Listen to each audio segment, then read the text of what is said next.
A'udzu billahi minasyaitonir rajim. Bismillahirrahmanirrahim. Assalamualaikum warahmatullahi wabarakatuh. Waalaikumsalam warahmatullahi wabarakatuh. Alhamdulillah. Alhamdulillahilladzi arsala rasulahu bil huda wa dinil haqqi liyudhhirahu 'ala dini kullihi wa kafa billahi shahida. Asyhadu an la ilaha illallah wahdahu la syarika lah wa asyhadu anna Muhammadan 'abduhu wa rasuluh.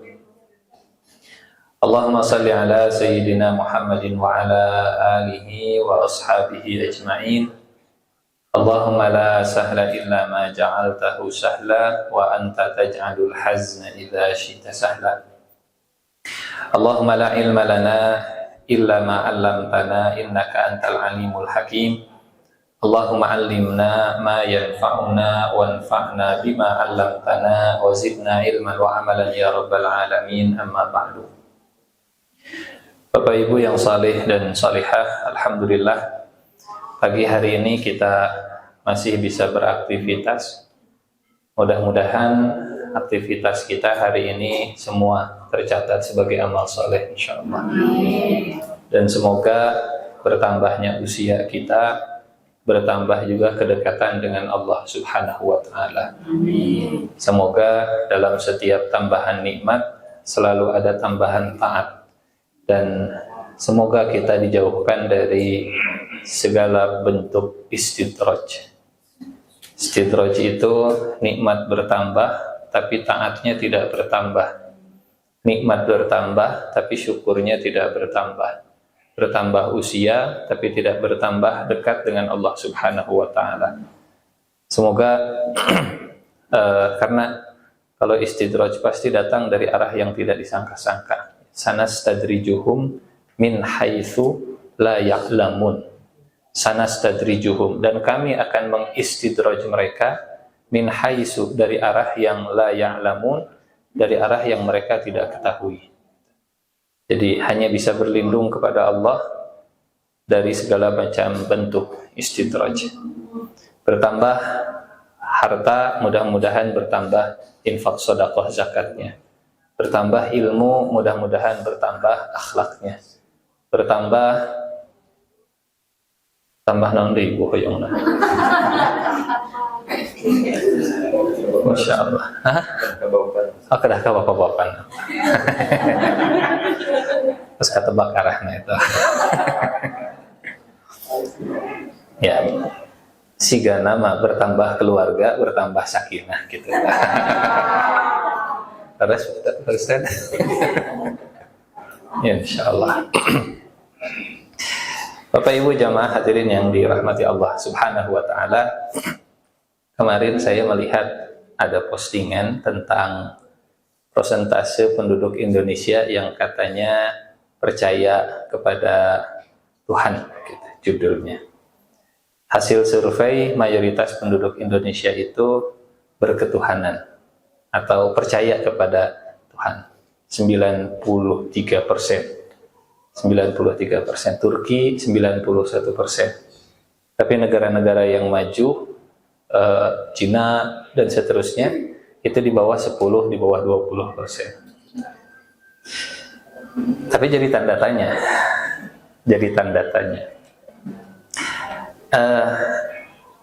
Kenapa mayoritas yang disebut negara berkembang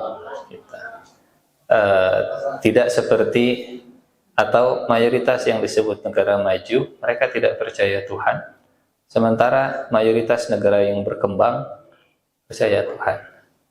Di surveinya begitu, surveinya. Dan statement ini juga terucap kemarin di selebrasi saat Indonesia jadi pimpinan ASEAN begitu ya. Indonesia negara yang religius. Pertama saya ingin mengomentari. Mudah-mudahan ini jadi renungan untuk saya khususnya dan untuk kita semua insyaallah. Bahwa percaya kepada Tuhan belum cukup untuk dimuliakan. Kalau percaya kepada Tuhan, percaya kepada Allah, tidak lanjut dengan menjalankan perintahnya dan meninggalkan larangannya. Karena iblis dan Nabi Adam serta Siti Hawa pun percaya kepada Allah, tapi iblis menolak perintah Allah dan Nabi Adam melanggar larangan Allah. Dua-duanya diusir dari surga. Padahal sama-sama percaya kepada Allah Subhanahu wa Ta'ala. Sering rasanya saya pernah menyampaikan juga di sini bahwa iblis itu percaya Allah ada, percaya Allah yang mencipta. Bahkan dalam statementnya iblis mengatakan, engkaulah pencipta saya yang menciptakan dari api. Khalaqtani min nar wa khalaqtahu min tin. Dan engkau yang menciptakan Adam dari tanah. Pun demikian sama seperti Nabi Adam alaihi salam, percaya Allah itu ada. Percaya bahwa ilahnya atau Tuhannya adalah Allah Subhanahu wa Ta'ala. Tapi saat Allah larang, wala taqraba hadhihi syajarah, jangan dekati pohon ini, larangannya kan dilanggar. Yang satu melanggar perintah, yang satu melanggar larangan. Walaupun dua-duanya sama-sama percaya kepada Allah Subhanahu wa Ta'ala. Tapi ternyata kepercayaan kepada Allah Subhanahu wa Ta'ala tetap saja karena ada pelanggaran diusir dari surga, diturunkan dari tempat yang indah, yang mulia, yang tinggi, yang enak, turun dari surga ke dunia. Padahal pelanggarannya baru berapa kali? Baru sekali. Sekali iblis melanggar, diusir dari surga. Sekali Adam dan Hawa melanggar, diusir dari surga. Pertanyaannya, hari kita hoyong ke surga, Ali? Hayang ke sabaraha dosa. Satu dosa Adam, satu dosa iblis, pelanggaran karena larangan Allah jangan dekat-dekat, dilanggar sekali, diusir dari surga. Sementara kita ingin masuk surga dan kita sadar kita masih banyak dosa. Kata Imam Ghazali Kata Imam Ghazali, saya sadar kenapa Allah masih menambah usia, karena Allah tahu masih banyak dosa yang belum ditaubatinya. Jadi 93% yang disurvei ditanya, percayakah kepada Tuhan? Belum tentu membuat lebih baik. Kalau percaya kepada Tuhan, percaya kepada Allah, tidak dilanjut dengan menjalankan perintah Allah dan menjauhi larangan Allah Subhanahu wa Ta'ala. Bahkan pagi ini ada satu hadis yang ingin disampaikan tentang dampak dosa dalam keseharian. Dampak dari dosanya, hadisnya diriwayatkan Ibnu Majah, hadisnya hadis sahih, yang meriwayatkannya sahabat Abdullah bin Umar bin Khattab. Jadi Bapak Ibu yang Allah muliakan, kita tahu kalau sebab dan akibat itu diciptakan Allah. Dan ini termasuk bagian dari akidah. Sebab itu dan akibat dibuat hubungan kausalitasnya, dibuat hubungan sebab akibatnya oleh Allah Subhanahu wa Ta'ala. Hanya seringkali kita atau manusia pada umumnya terbiasa dengan sebab akibat, akhirnya lupa dengan yang menciptakan sebab akibatnya. Ada teori, siapa itu? Teori yang pembiasaan teh. Pavlov, Ivan Petrovich Pavlov. Nah, teori Pavlov, teori pembiasaan. Jadi dia buat percobaan, dia kumpulkan hewan peliharaan, punten anjing hewan peliharaannya, gitu. Terus disuguhkan makanan, bereaksi. Tapi kalau dengar bunyi lonceng, nggak bereaksi. Nah, akhirnya dibuat hubungan antara lonceng dan makanan. Kalau dengar lonceng, dia nggak bereaksi. Tapi kalau dilihat makanan, dia bereaksi. dibuat hubungan, diciptakan hubungan antara lonceng makanan. Setiap bunyi lonceng selalu ada makanan. Setiap ada lonceng ada makanan, diciptakan. Sampai akhirnya hewan peliharaannya ini terbiasa, si anjing, terus enakin bahasana.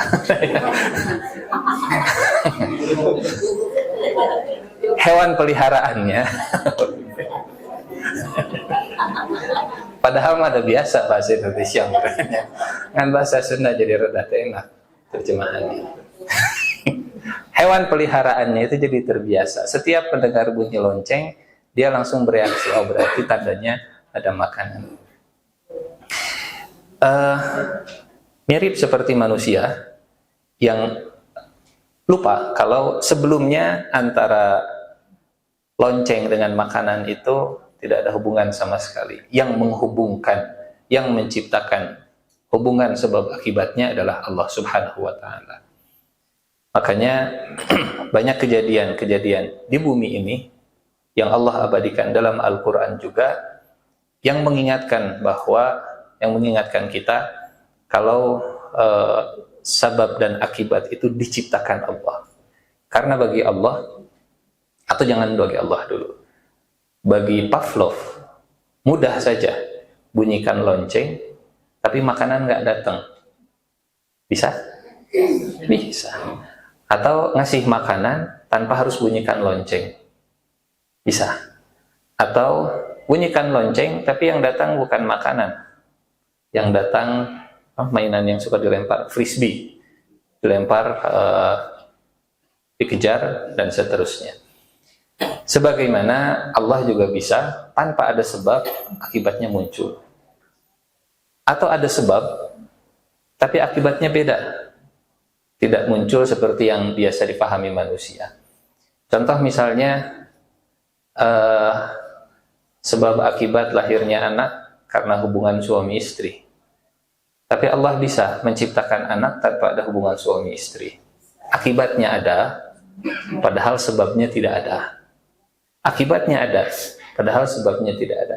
Atau sebabnya ada, tapi akibatnya tidak ada. Api itu sebabnya, terbakar itu akibatnya. Apinya sama, tapi terbakarnya tidak ada. Padahal api yang sama yang membakar Nabi Ibrahim itu kepanasan.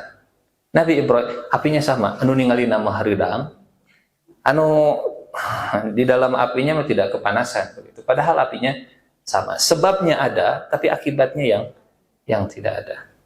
Atau nah ini yang ketiga. Sebabnya sama, tapi akibat yang muncul bisa saja berbeda. Sebab yang muncul bisa saja. Contoh misalnya begini. Hujan. Hujan itu bisa datang kalau kita belajar IPA dulu. Ada matahari, manaskan air laut, begitunya. Ditiup angin, prosesnya kondensasi, kedinginan, turun di dataran tinggi, mengalir ke dataran rendah. Tapi ternyata ada juga salah satu sebab hujan itu istighfar. Istighfar jadi salah satu sebab turunnya hujan. Yang kalau disikapinya dengan keimanan itu benar. Faqultu astaghfiru rabbakum innahu kana ghaffara yursilis samaa'a 'alaikum midrara. Jadi sebab akibat itu termasuk bagian dari akidah, termasuk bagian dari keimanan. Nah, ada hadisnya sekali lagi, hadis riwayat Ibnu Majah dari sahabat Abdullah bin Umar. Kata Nabi, waktu itu Abdullah bin Umar sedang kumpul dengan orang-orang muhajirin. Ya ma'syaral muhajirin, khamsu khisalin. Wahai orang-orang muhajirin, ada 5 hal, ada 5 perkara. Ini btulitum bihinna wa a'udzu billahi an tudrikuhunna. Ada 5 perkara yang kalau ini terjadi pasti akan muncul 5 bencana, 5 dosa yang dampaknya akan jadi lima bencana. Sebabnya dosa, akibatnya jadi bencana. Wa a'udzu billahi an tudrikuhunna. Dan aku berlindung kepada Allah supaya kalian tidak tertimpa bencananya. Supaya kalian dijaga dari dosa-dosanya. Mudah-mudahan kita juga dijaga Allah dari 5 dosa insyaallah. Amin ya rabbal alamin. Dosa akibatnya jadi bencana. Apa saja dosanya? Yang pertama kata Nabi,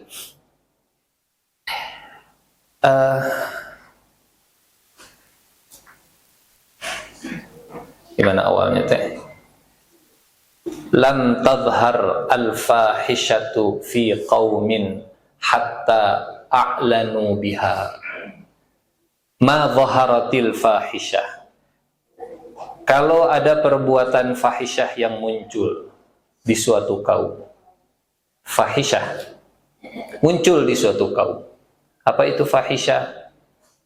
Kalau diterjemahkan fahisyah teh perbuatan keji. Keji teh nu siga kumaha. Kalau contoh di Al-Qur'an ada 2 bentuk atau ada 2 hal yang disebut fahisyah. Pertama, zina. Wala taqrabuz zina innahu kana fahisyah. Zina itu fahisyah. Dan larangan zina bukan larangan berbuatnya, tapi larangan mendekatinya. Karena kalau sudah dekat, seperti Nabi Adam, la taqraba hadhihi syajarah. Jangan deketi, bukan jangan makan. Kalau sudah dekat pasti kena. Nama seperti tiang listrik, sutet ya namanya.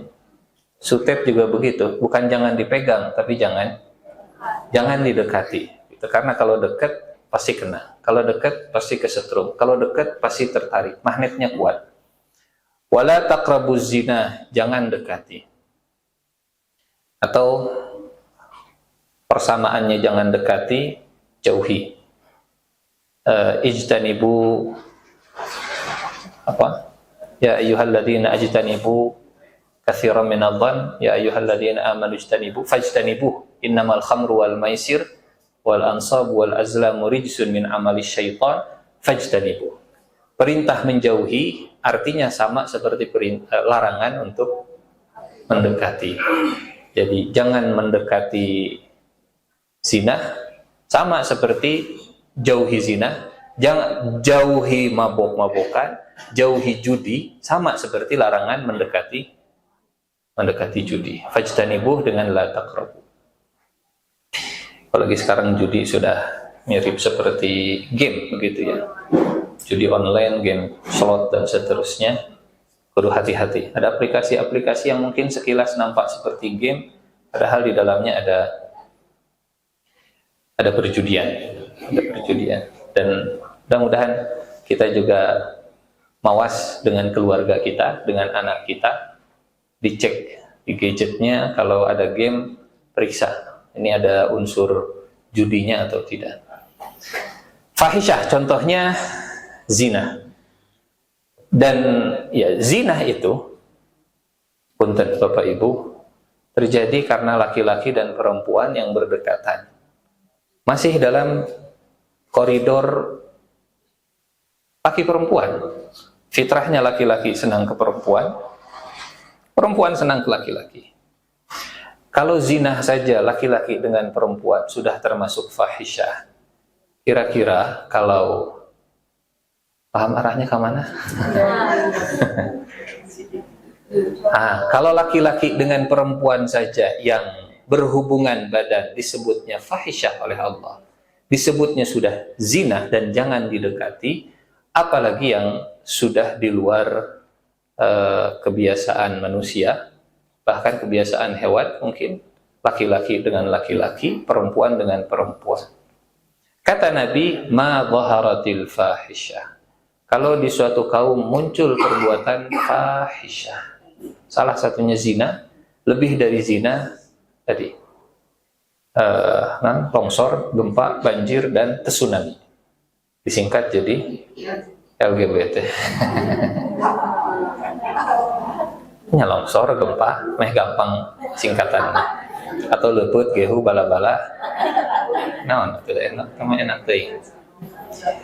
Zina sudah termasuk perbuatan fahisyah. Kata Nabi, ma dhaharatul fahisyatu fi qaumin qattun. Tidaklah perbuatan fahisyah di suatu kaum sudah nampak hatta sampai a'lanu biha, sampai mereka mengiklankannya. Iklan itu dari bahasa Arab. I'lan. Cuman karena lidah kita agak susah pakai ain, jadi iklan. I'lan. Ra'iyah. Karena susah pakai huruf ain, jadi rakyat. Dari bahasa Arab. Umar. Umar. Umur. Umur. Dan seterusnya. Hatta a'lanu biha, sampai mereka mengiklankannya, sampai mereka memberikan panggung, sampai mereka memberikan tempat, sampai mereka memberikan porsi, sampai mereka memberikan dana, sampai mereka menyuntik dan seterusnya, diiklankan. Bahasa Rasulullah luar biasa, a'lanu, diiklankan. Bahkan kemarin saya baca mengikuti informasi sampai katanya di Barat sudah masuk dalam kurikulum pendidikan begitu. Terus begitunya Pak dokternya sampai diajarkan sampai ada demo orang tua yang kontra, leave our kids alone begitu sih hashtagnya, di tulisan di spanduknya, leave our kids alone. Tinggalkan anak kami sendiri. Dan memang kemudian ada videonya di Twitter gitu, masuk kelas si gurunya teh pakai tampilan perempuan, geuleuh ninggalin juga. Itu kumaha deui bahasanya, mohon maaf. Memang begitu kenyataannya. Sampai diwajibkan dan harus menerima. Harus menerima. Ada cuplikan komedian tahun 50 tahun 70 gitu. Sekarang mulai muncul, mulai viral. Kata komediannya begini, dia punya temannya itu ingin pergi meninggalkan Kanada. Ditanya, kenapa pengen pergi dari negeri ini? Karena masalah seksualitas katanya. Maksudnya bagaimana? Dengar. 300 tahun yang lalu, kalau ada orang yang homoseksual, dia akan dilempar, kemudian dia akan dimutilasi, dia akan diceburkan. 100 tahun yang lalu kalau ada yang seperti itu, dia akan dihukum berat. 50 tahun yang lalu dia akan didenda, tapi akan dibiarkan setelah itu. 10 tahun yang lalu dendanya jadi ringan. 5 tahun yang lalu hanya diingatkan saja. Terus kenapa Anda meninggalkan negeri Kanada ini? Saya khawatir nanti diwajibkan. Semua penonton ketawa karena belum kejadian waktu itu. Dianggapnya itu lelucuan. Tapi ternyata hari ini kejadian. Diiklankan. Hatta a'lanu biha. Dikasih tempat, dikasih dana, diumumkan, dan seterusnya. Apa dampaknya? Hadis sahih yang bisa jadi sandaran. Ma dhaharatil fahishatu fi qaumin hatta a'lanu biha illa, apa bencananya?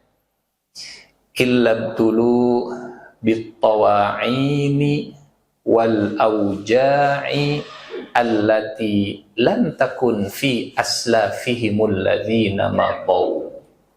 Mereka akan ditimpa bencana dengan ta'un. Ta'un itu penyakit menular. Wal auja' juga sama, penyakit keras. Allati lam takun, yang belum pernah ada fi aslafihimul ladzina madaw, pada generasi-generasi sebelumnya.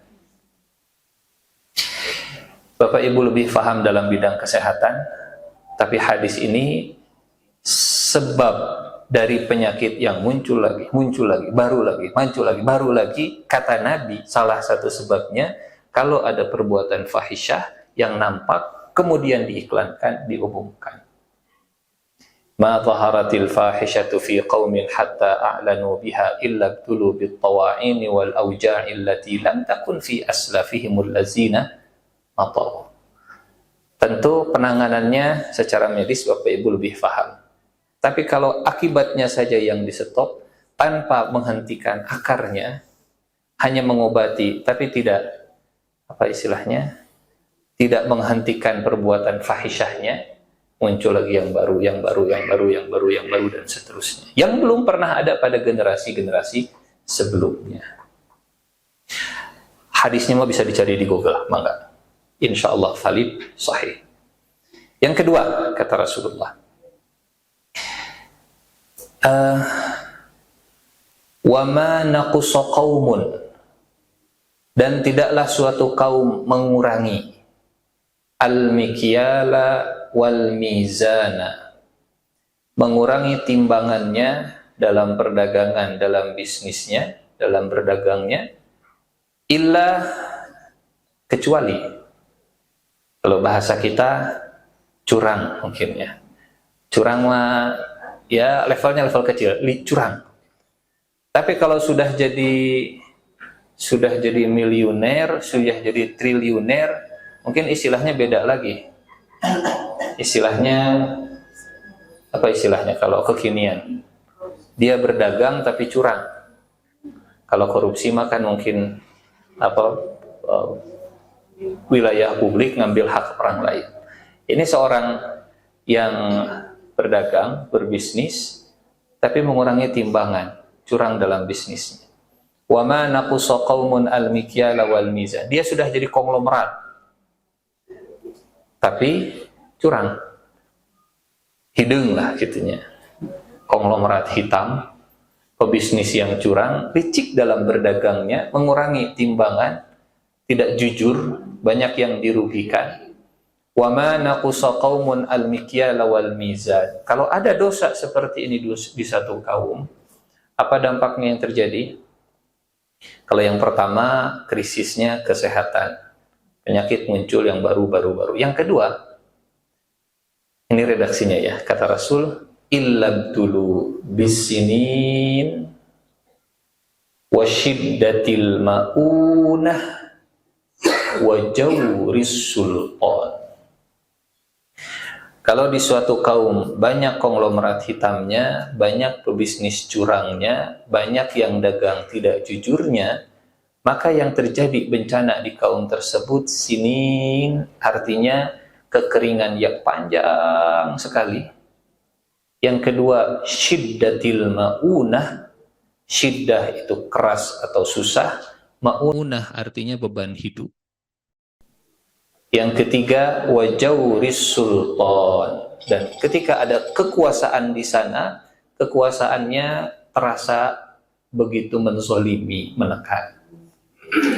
Awalnya bencana, awalnya dosa dalam bidang ekonomi, dosa dalam curang dagang, curang bisnis, tidak jujur, konglomerat hitam, dan seterusnya. Bencananya yang terjadi, kekeringan yang panjang, beban hidup semakin berat, dan kekuasaan yang menindas, menekan, jaur as-sultan.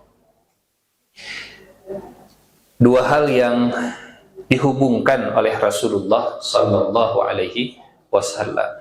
Kalau tadi krisis moral berdampak dari krisis kesehatan, kalau yang kedua krisis kejujuran dalam berdagang, dampaknya jadi krisis susahnya hidup dan krisis politik, mungkin krisis kekuasaan yang menekan. Dua.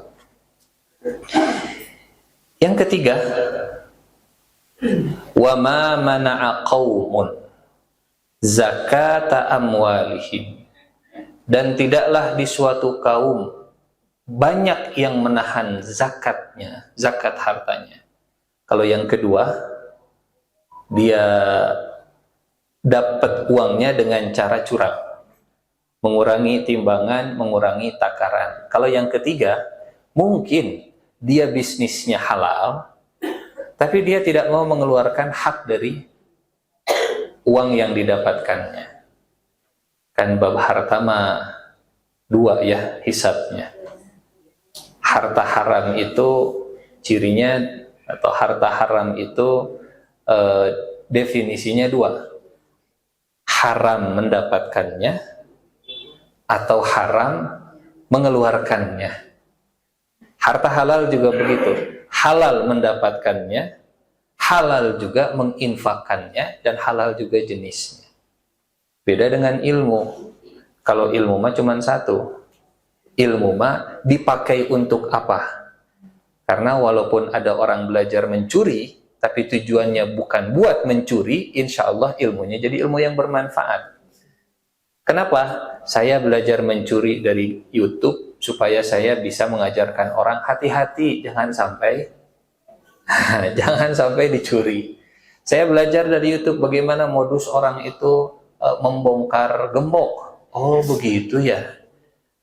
Belajar membongkar gembok, modus orang dalam mencuri. Oh begini. Apa hukumnya belajar modus orang mencuri? Belajar inputnya, belajar bagaimana modus orang korupsi hari ini bagaimana sih? Tapi bukan untuk diikuti, untuk menyampaikan, ngajarkan ke orang, wanti-wanti, waspada, begini loh hari ini cara orang mencuri, cara orang nyulik, dan seterusnya. Kalau bab ilmu, yang akan dihisab bukan apa yang kita pelajari, tapi untuk apa yang kita pelajari. Wa an ilmihi fima amila fihi. Kalau orang belajar tentang nuklir, ilmu bagus, tapi ilmu nuklirnya dipakai buat bom orang-orang yang tidak bersalah, nah ilmunya jadi berbahaya. Dia belajar misalnya tentang ilmu komunisme, naon si ateisme, naon si komunisme, dan seterusnya. Tapi dia gunakan ilmu itu untuk mengajarkan orang. Di sini loh hati-hati jebakan-jebakan pemikiran berbahaya itu di sini, di situ, di sini, di situ. Yang akan dihisab, yang akan ditanya outputnya dari ilmu yang sudah dia miliki. Tapi bab harta beda.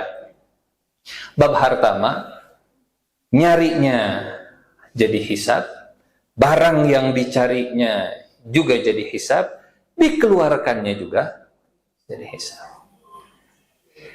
Ali bin Abi Thalib pernah ditanya bab harta, ringkas jawabannya. Kata Ali bin Abi Thalib, harta mah halalnya hisab, haramnya iqab. Halaluhu hisabun, haramuhu iqabun. Halalnya jadi hisab, haramnya jadi iqab. Halal nyarinya, halal barangnya, halal mengeluarkannya, dihisab dan begitu. Dihisab. Halal nyarinya, halal barangnya, haram tempat mengeluarkannya, diiqab. Kena hukum. Haram nyarinya, halal barangnya, halal mengeluarkannya. Jika Robin Hood misalnya, dia korupsi, yang dikorupsinya uang bukan daging babi, tapi uangnya dipakai buat umroh, santunan kemana-mana misalnya. Haram nyarinya, halal barangnya, halal cara mengeluarkannya, tetap jadi iqab. Jadi pilihannya cuma dua, mau diiqab atau dihisab. Nukatilu aya, tapi tegaduh hartos. Enggak hari hayong mah. Halal, ini kata Ali bin Abi Thalib, halaluhu hisab, haramuhu iqab. Kalau yang pertama, dia carinya dengan cara yang curang. Kalau yang kedua, dia mengeluarkannya tidak di jalan yang halal, bahkan zakatnya dia nggak keluarkan. Wa ma mana'a qaumun zakata amwalihim. Saya ngobrol dengan kawan di lembaga begitu. Ternyata kata beliau, serapan zakat itu masih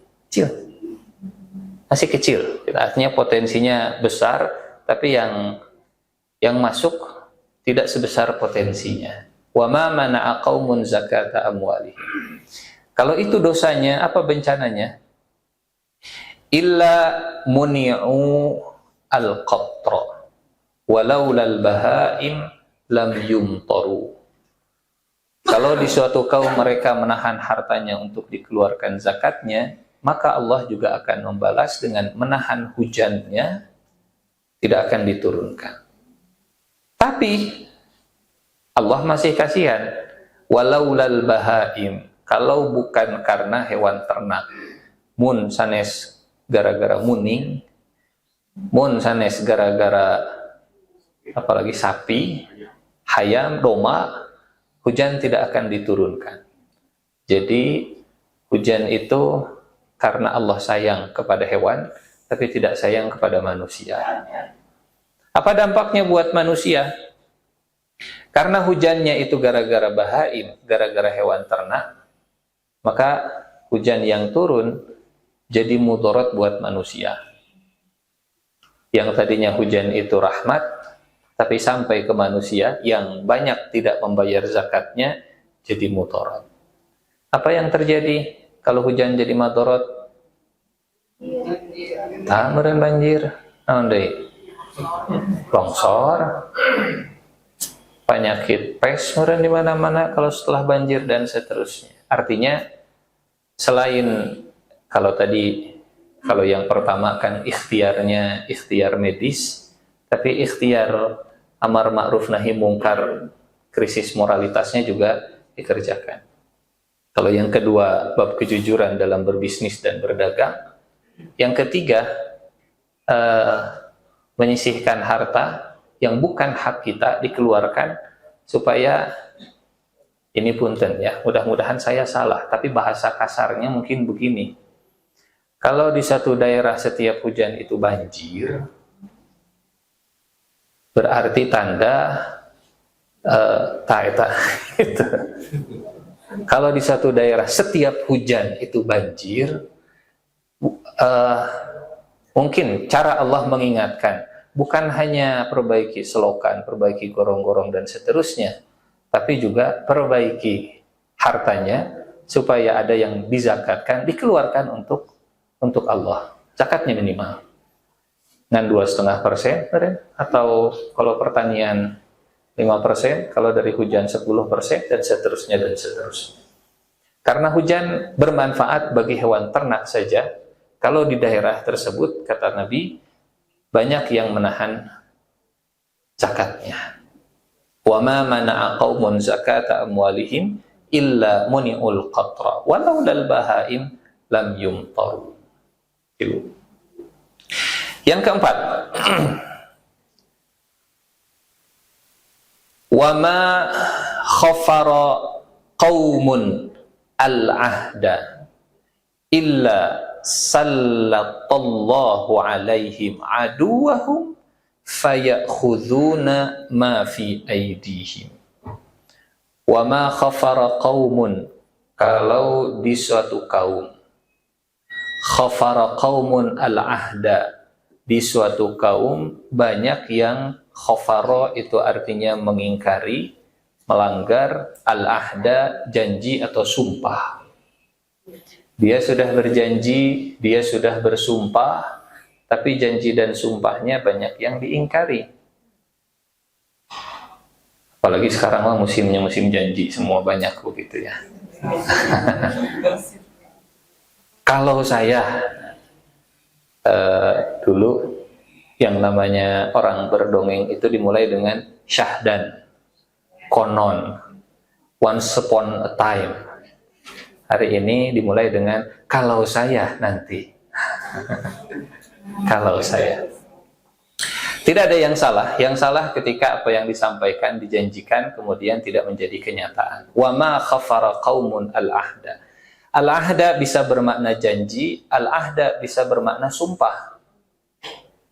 Dia dilantik, dia bersumpah, saya akan setia kepada agama, saya akan setia kepada negara, saya siap menjalankan SOP, prosedur yang sudah diamanahkan, dan seterusnya. Tapi kalau banyak, ini yang harus digarisbawahi banyaknya. Karena kalau satu atau dua, mayoritasnya masih bagus, Allah masih sayang kepada mayoritasnya. Walaupun punten, tidak sedikit yang minoritas juga bisa merusak yang mayoritas. Maksudnya minoritas yang berbuat dosanya, mayoritas yang bisa kenanya. Bahkan terjadi ke Nabi Muhammad. Kita tahu cerita perang Uhud, Bapak Ibunya. Kan perang Uhud itu jumlah sahabat 700. Sahabat 700. Yang melanggar perintah Nabi cuma 40. 50 pemanah ditempatkan di atas bukit.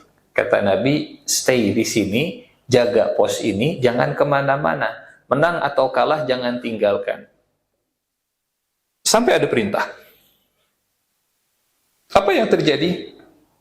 Dari 50, 40-nya meninggalkan pos. Ditinggalkan bukitnya, sisa tinggal 10 orang. Akhirnya perang Uhud itu yang tadinya menang, gara-gara 40 turun dari bukit, Khalid bin Walid waktu itu masih musyrik, tajam matanya, dia lihat ini kalau bukit cuma dijaga 10 orang, pasukan kudanya Khalid nggak akan bisa ditahan. Kalau dijaga 50 orang masih bisa ditahan, tapi kalau 10 nggak akan bisa tahan. Akhirnya Khalid muter ke belakang, naik ke atas bukit, bukitnya dikuasai, nyerang dari belakang, manggil Abu Sufyan.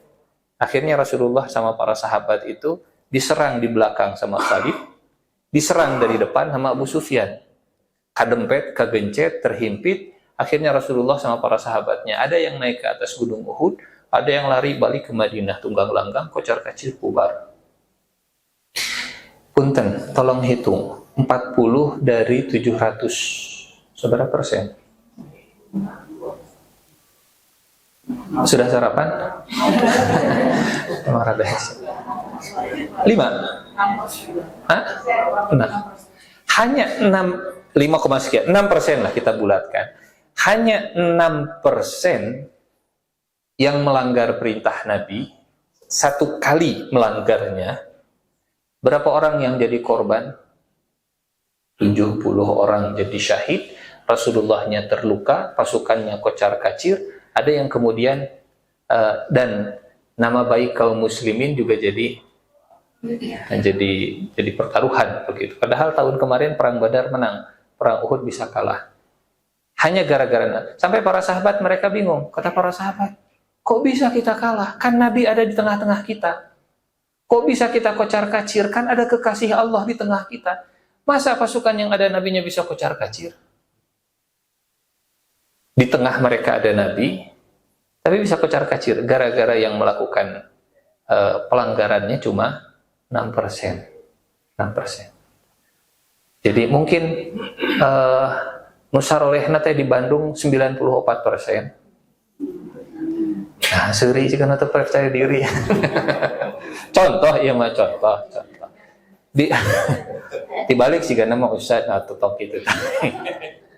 94% saroleh, taat, tidak melanggar, tidak melanggar perintah, tidak melanggar larangan. Yang melanggar cuma 6%, yang kena dampak. Rasulullah tuh punya perumpamaan yang bagus banget di hadis Riyadhus Shalihin. Kata beliau, kita itu seperti di atas perahu. Perahu berlayar di tengah laut. Kalau ada yang melubangi, yang tenggelam bukan cuma yang melubangi, padahal yang melubangi cuma seorang. Yang melubangi cuma sendirian, tapi yang bakal tenggelam semuanya bakal tenggelam. Jadi ini ya bahkan seringnya yang melakukan dosanya minoritas, tapi yang jadi korbannya mayoritas. Kata Nabi, balik lagi ke hadis yang 5, wa ma khafara qaumun al-ahda, dan kalau di tengah kaum itu banyak terjadi pelanggaran janji dan pelanggaran sumpah, dosanya melanggar janji. Lisannya tidak bisa dipegang, kata-katanya hanya sekedar lip service, pemanis dan seterusnya. Apa bencananya?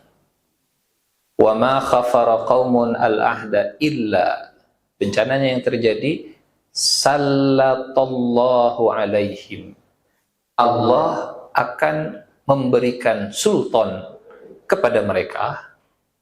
Ada orang yang menguasai mereka, ada orang yang akan mengendalikan mereka. Sallatallahu alaihim aduwahum, tapi yang mengendalikan mereka adalah musuh mereka. Yang mengendalikan mereka, yang menguasai mereka sebenarnya adalah musuh mereka. Ini kaum. Di kaum tersebut banyak janji, tapi diingkari. Maka yang menguasai kaum ini adalah musuh mereka, bukan mereka yang menguasainya. Ini kaumnya banyak ingkar janjinya, yang menguasai kaum ini adalah musuh mereka, mengintervensi mereka, mengendalikan mereka, dan yang lebih parah kata Nabi, fayakhudun, mereka akan mengambil ma fi aidihim, apa yang ada di tangan mereka. Artinya, kalau kaum ini punya sumber daya alam, yang memanfaatkannya si mereka itu. Kalau kaum ini punya kekayaan alam, yang akan menikmatinya, yang menguasainya dari luar, bukan kaum itu, diambil oleh mereka. Pilih ibu bapak terpercantan hadis iya pilarian. Ada ketemu di Google. Dari hadisnya seperti tadi, fayakhuduna ma fi aidihim. Mereka akan mengambil apa yang ada dalam genggaman, apa yang ada dalam tangan, kekayaan yang mereka miliki. Kalau di suatu kaum banyak sumpah yang dilanggar, banyak janji yang diingkari. Dan yang terakhir, yang kelima, kata Nabi, dosa yang kelima yang menyebabkan bencana yang kelima, wa ma lam tahkum a'immatuhum bima anzalallah. Dan selama hukum yang mereka gunakan tidak terinspirasi dari wahyu Allah, wa ma lam tahkum, selama mereka berhukum, selama mereka membuat aturan, wa ma lam tahkum a'immatuhum, para petingginya tidak menegakkan aturan, bima anzalallah, mengambil inspirasi dari ayat suci. Ayat suci memerintahkan jangan mencuri, kemudian diturunkan ya tidak boleh korupsi misalnya. Ayat suci memerintahkan menjauhi zina, turunkan jadi larangan undang-undang perzinahan misalnya, dan seterusnya dan seterusnya. Wa ma lam tahkum, selama hukum yang ada di suatu kaum itu tidak terinspirasi dari ayat suci, dari apa yang Allah turunkan, bencana yang terjadi adalah illa ja'alallahu ba'sahum bainahum. Wa ma lam tahkum a'immatuhum bima anzalallah illa ja'alallahu ba'sahum bainahum. Bencana yang terjadi adalah ba'sahum, kekuatan mereka hanya akan habis gara-gara ribut di antara mereka sendiri. Akhirnya dia tidak bisa muncul, kan orang kalau sibuk di internal sulit untuk bisa ekspansi eksternal begitunya. Kalau di satu kaum, di satu negeri, kata Rasulullah, mereka tidak menggunakan hukum Allah, mereka tidak mau menjadikan ayat suci inspirasi sebagai inspirasi, mereka pasti akan ribut sendiri. Mereka pasti akan berantem sendiri. Mereka akan konflik sendiri. Mereka akan gesekkan sendiri. Ja'alallahu ba'sahum bainahum. Bahkan kalimatnya menggunakan kata ba's. Ba's itu sering diterjemahkan di Al-Quran sebagai perang. Perang. Kadang ba's diterjemahkan sebagai perang. Jadi, kalau di satu kaum masyarakatnya terbelah menjadi dua, konfliknya berkepanjangan, rivalitasnya tinggi, gesekan terus-terusan, maka salah satu sebab utama yang harus dicari adalah konstitusi yang tidak mengambil inspirasi dari ayat-ayat suci. Ayat suci jadi inspirasi. Kalau bahasanya bahasa konstitusi, bahasa manusia silahkan. Tapi inspirasinya sebagai orang yang beriman dari ayat suci. Ayat suci inspirasi konstitusi. Kalau tidak, pasti akan berantem, pasti akan ribut, pasti akan gesekan, bahkan tidak menutup kemungkinan gontok-gontokan dan seterusnya. 5 bencana diakibatkan oleh 5 dosa. Bencana kesehatan diakibatkan karena krisis atau dosa moralitas.